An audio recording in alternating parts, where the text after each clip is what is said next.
The way the topic of fantasy is often explored and introduced, certainly within Freudian psychoanalysis, is with reference to the idea of the other scene. So, in line with that, thematically, clearly, we're taking our inspiration from Freud, and here we are in another scene to introduce this series of lectures on the topic of fantasy. We'll begin with a thought experiment. This is where you need to be. You and your little dog, his name is Jerome, have been invited to go to an exhibition at the Barbican in London. The exhibition is simply entitled Sex, and the exhibition collects a whole series of artifacts, artworks, historical memorabilia from across diverse cultures, diverse times, that all have something to do with sex and sexuality. You and Jeffrey walk through this exhibition. The actual exhibition did really happen. I went there, it's the inspiration. But in our thought experiment, this exhibition is infinite. You can carry on exploring the halls, the various different facets, the many floors of this exhibition go on and on and on. In the course of doing this exploration, you may have a couple of experiences. And for the purposes of this thought experiment, let's suggest that you would have at least 3 reactions. You and Jeffrey walk along, you go along, you see some curious artifacts of history, some which you find to be simply puzzling. They don't particularly hook you, they don't connect with you, you just find them odd, right? Jeffrey looks up and goes, "Arf, arf, arf," and he also doesn't find them at all interesting. Then you move along, you keep on going, then you find something from ancient Egypt, and let's be honest, the thought occurs to you, my gosh, people have been having naughty bad sex for a long time. My generation didn't invent sex, although it's kind of felt like it when I was growing up, or it felt like it happened to me in a way that it never happened to anyone else. So suddenly you realize, maybe I'm not quite so original and this wasn't just happening to me. But nevertheless, as you go on, you've had one experience just of the kind of banality of like, that's something sexy for some cultures at some times. It doesn't affect me. And remember, Jeffrey went, "Arf, arf." Then you come along and you find something else this time. Maybe it's from Japanese ancient culture. And maybe, let's just say, for the sake of the argument, that's a little bit more alluring. That's a bit more interesting. That's a little bit more warm.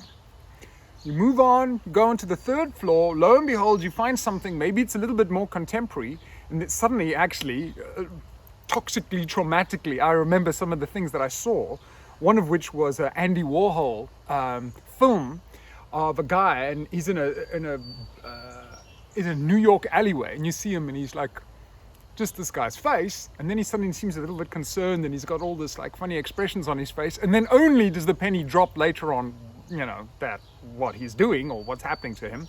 Sorry, just personal moment. But the 3rd reaction you might have is you come across something which is somehow a little bit too much, a little bit disturbing, kind of burns. So let's bring the example back home. Why am I mentioning this? One way of approaching fantasy is to say that fantasy is one way, the psychoanalytic name, the Lacanian name, for how it is that one situates oneself in the domain of sexuality and jouissance. You'll remember, those of you who've seen some of the previous lectures, that we've spoken at length about jouissance. And one of my arguments towards the end of those lectures was that whenever we speak about jouissance, we should actually also be thinking about fantasy. My argument there, and it is the same argument I'm pursuing here, is that to do the conceptual work of thinking about morbid excitation, libidinal enjoyment, the gratisfactions of jouissance, this kind of painful aroused stimulation, we often think about that as a concept, but that concept actually doesn't occur outside of fantasy. And in those lectures, I made the point that fantasy could be understood as the narrativization. I used the analogy of an armature. An armature is a kind of the skeleton for a sculpture, the infrastructure almost, that gives it form.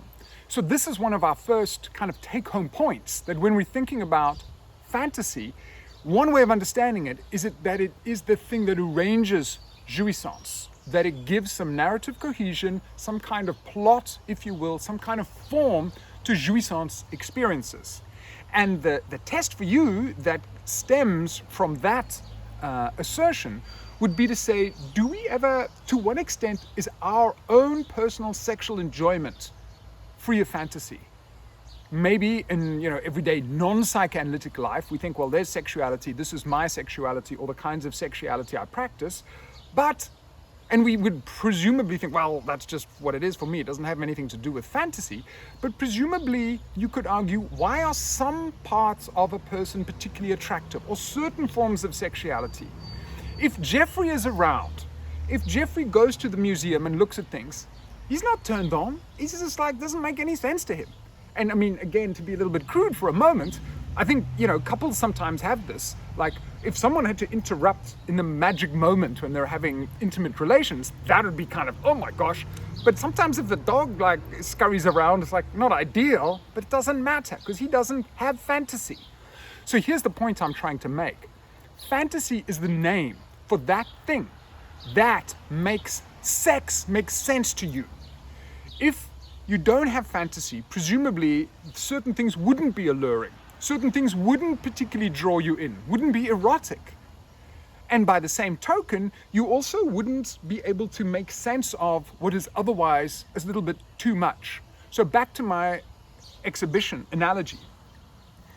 The exhibition analogy, I think, is useful because it suggests to us that for most of us, sexuality has taken on a more or less viable form. I kind of overuse the word domesticated, but let's say like a domesticated, viable form. That means that you know a couple of things. You know what's too much for you, what's potentially traumatic, what's excessive, that you can't do that, you wouldn't want to do that. Now, unconsciously, maybe that still is attractive at some level, but you've got some kind of perimeters, some kind of boundaries that you don't want to go there. And certainly for me, although I'm supposedly an enlightened, progressive person, even me walking around the Barbican, there were some things I preferred not to see too much of, let's put it that way. So fantasy then is going to be the way that sexuality is made habitable for you.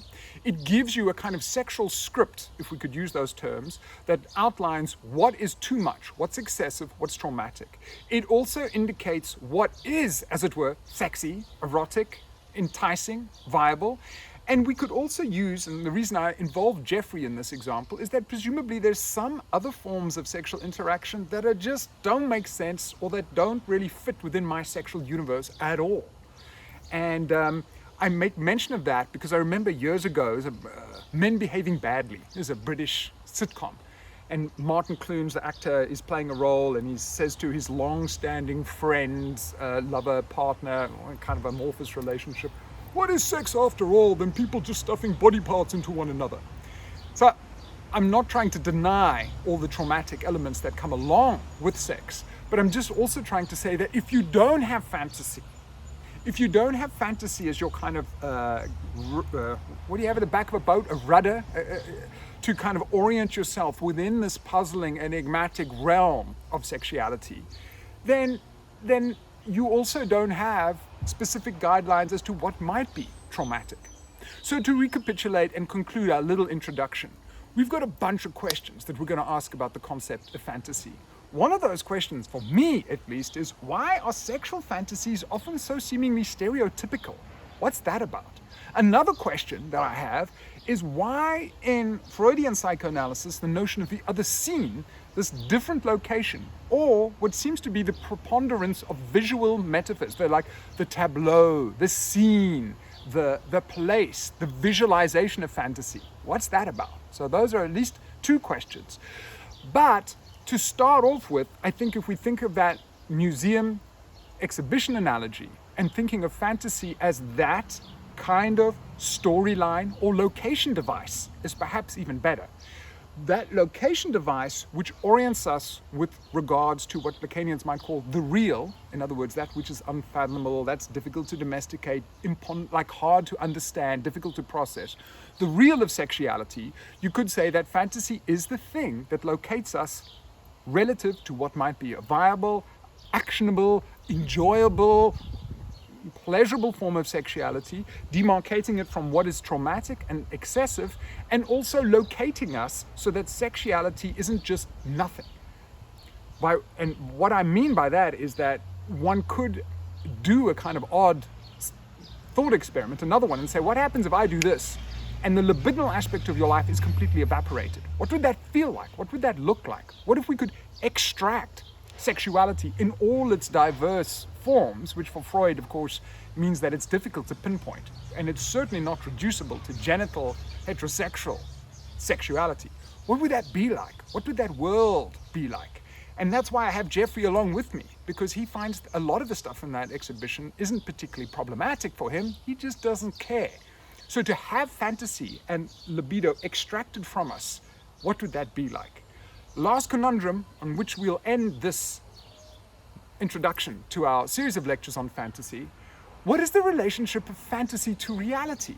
Because sometimes we have this kind of bold or less than intellectually scintillating opposition in everyday parlance, whatever thought. We think of fantasy as a kind of flight of fantasy, as a kind of daydream wishfulness.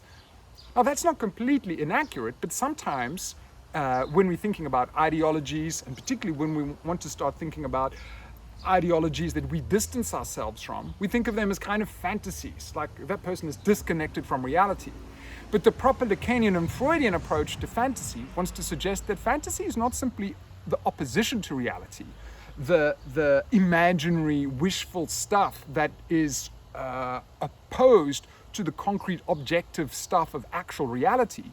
You could say, actually, that fantasy is the stuff which is more actual than actuality itself, if indeed it is fantasy which locates how I even experience and see the seemingly objective stuff of reality. Let's stop there.